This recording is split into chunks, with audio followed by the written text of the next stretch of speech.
Imaginez la scène, une scène qu'on connaît toutes et tous par cœur, un mariage. La mariée avance, toute de blanc vêtue. Le marié, lui, l'attend en costume noir, sobre, il y a des fleurs, une alliance. On pense tout de suite au romantisme, à l'amour, évidemment.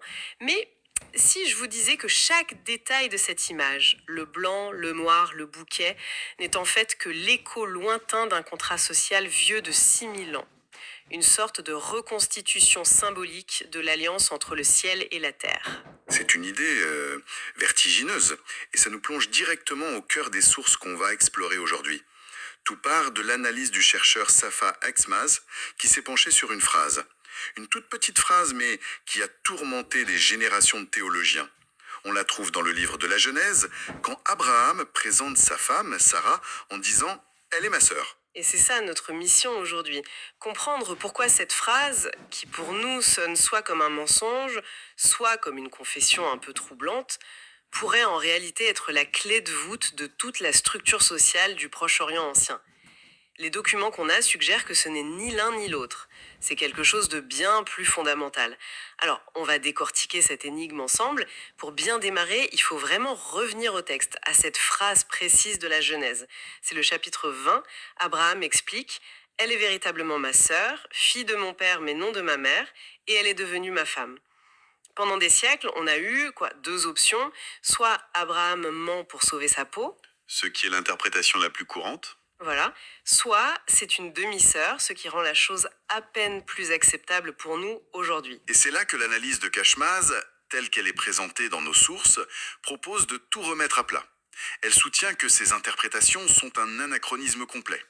En fait, on plaque notre définition biologique, nucléaire, de la famille, sur une société qui fonctionnait avec une logique radicalement différente. La phrase d'Abraham, ce n'est ni une excuse ni un mensonge. C'est une déclaration de statut.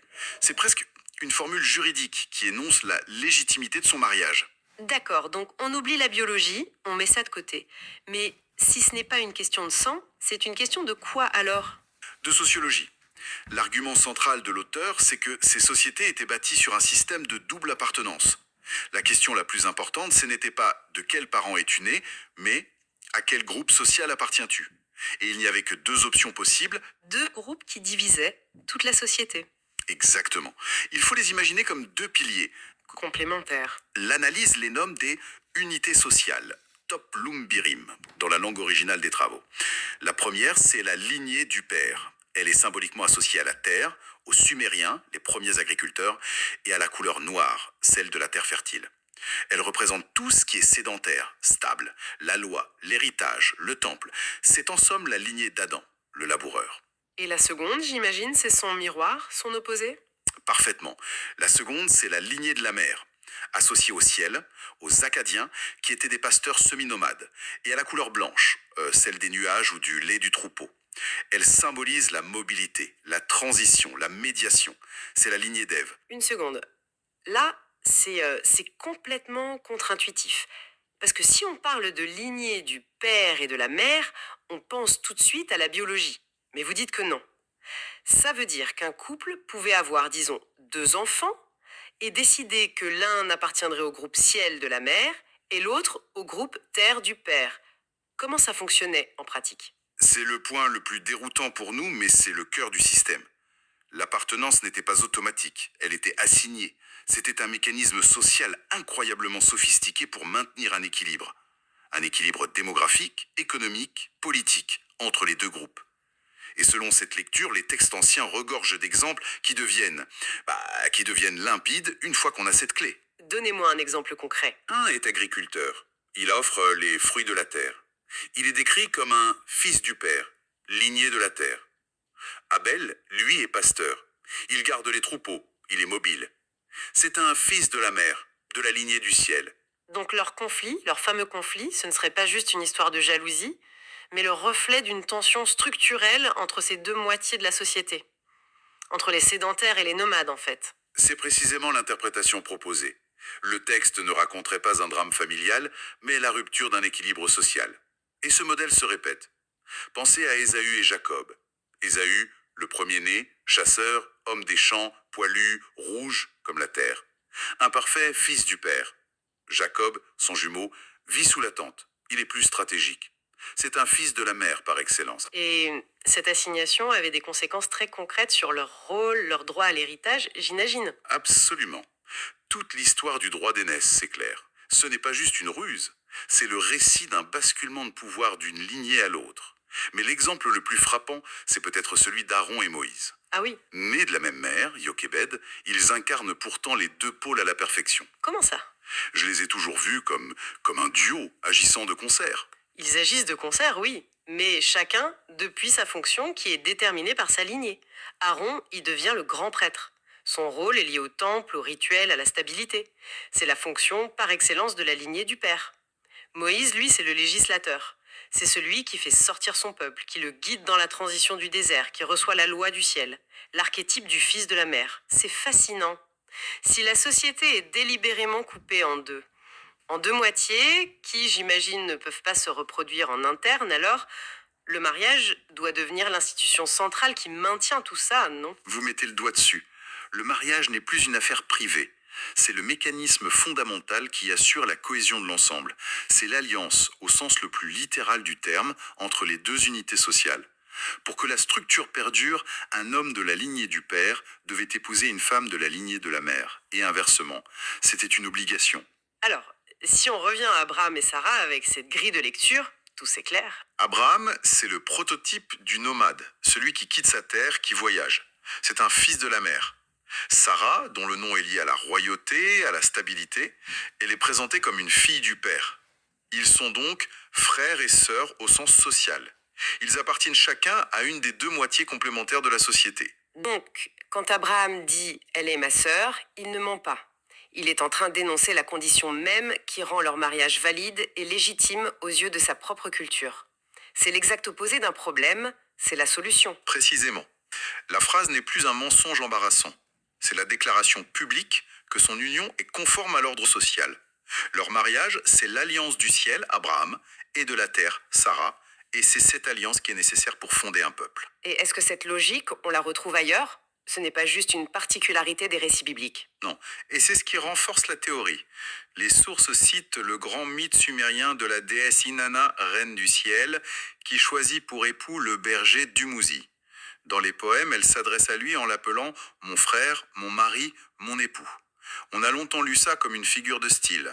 Une simple tournure poétique. Voilà, un terme d'affection. Mais selon cette analyse, ce serait tout sauf poétique en fait. Ce serait au contraire une description technique d'une précision chirurgicale. En l'appelant mon frère, Inanna, la divinité céleste, déclare qu'il appartient à l'autre unité sociale, celle de la Terre, ce qui le rend du coup éligible au mariage. Les trois termes ne sont pas redondants. Frère établit son appartenance, mari et époux décrivent le statut qui en découle. C'est la même formule que pour Abraham. D'accord. C'est là qu'on arrive au moment où tout bascule. Parce que l'analyse de Katzmaz soutient que cette structure millénaire n'a pas disparu. Elle serait cachée, à la vue de tous, dans nos rituels de mariage les plus modernes. Reprenons notre image du début. Les parallèles sont troublants, oui. Commençons par le plus évident, les couleurs. La mariée est en blanc. Le blanc, on l'a vu, c'est la couleur de la lignée de la mer. La lignée du ciel, mobile, acadienne. Et le marié, traditionnellement, en noir, le costume sombre. Ne me dites pas que... Si, le noir, c'est la couleur de la lignée du père, celle de la terre, stable, sumérienne. Le couple, par ses seuls vêtements, sans même le savoir, rejoue l'alliance primordiale entre les deux moitiés du monde. C'est une reconstitution symbolique parfaite. C'est incroyable. Et le bouquet de fleurs? Je suis sûre que la plupart des gens pensent que c'est juste, pour faire joli, un accessoire. Mais là, ce serait un acte social fondamental. Fondamental, c'est bien plus qu'un accessoire. C'est le symbole de l'agriculture. C'est la lignée de la terre, représentée par l'homme, qui dit à la lignée du ciel, représentée par la femme, je t'offre la subsistance, la stabilité, les fruits de mon travail. C'est le contrat de base. L'homme ne donne pas que des fleurs, il donne le symbole de sa capacité à pouvoir aux besoins du foyer sédentaire qu'ils vont fonder. Et il y a autre chose. Les sources mentionnent une expression turque, dunya evi, qui veut dire la maison du monde. On dit que la mariée entre dans la maison du monde. Pourquoi spécifiquement elle? Cette expression est une survivance extraordinaire. Pourquoi c'est la mariée qui entre? Parce qu'elle vient de la lignée symboliquement mobile, nomade, céleste. Elle est accueillie dans la structure stable, terrestre, établie, représentée par l'homme et sa famille. À l'origine, ça voulait dire entrer dans le temple de la terre. Le mariage, ce n'est donc pas que l'union de deux individus, c'est l'intégration d'une force de transition, la femme ciel, dans une structure pérenne, l'homme terre. Alors, si on essaye de synthétiser, que faut-il retenir? Ce que cette analyse nous propose, c'est qu'une simple phrase, elle est ma sœur, qu'on a lue pendant des millénaires comme étant bizarre ou anecdotique, est en fait une formule technique, une clé qui nous révèle le moteur des sociétés anciennes. La gestion de la lignée, de l'héritage, du pouvoir, à travers un système d'alliances. Ce qui est vraiment puissant, je trouve, dans cette approche, c'est qu'elle ne cherche pas à juger moralement ces textes. Elle ne cherche ni à les défendre ni à les condamner. Elle les décode en utilisant ce qui semble être leur propre logique interne, leur propre code. Du coup, la formule ma femme, ma sœur cesse d'être un problème à résoudre. Elle devient une solution, un indice qui ouvre une porte sur une compréhension beaucoup plus profonde de ces civilisations. Et on voit comment une structure sociale peut laisser des traces des milliers d'années plus tard, dans des rituels qu'on pratique sans même plus en comprendre le sens. C'est la définition même de la culture, une mémoire sédimentée dans nos gestes les plus quotidiens. Et ça me laisse avec une dernière pensée, une question pour la suite. L'analyse décrit comment des enfants nés des mêmes parents pouvaient être assignés à des lignées différentes, non pas par le sang, mais par décision collective, pour préserver l'équilibre du groupe. Ça soulève une question à méditer. Dans notre monde où la famille est pensée en termes quasi exclusivement biologiques et nucléaires, quel mécanisme d'alliance sociale, d'appartenance collective, de cohésion au-delà des liens du sang avons-nous perdus? Et par quoi, si tant est qu'on les fait, les avons-nous remplacés?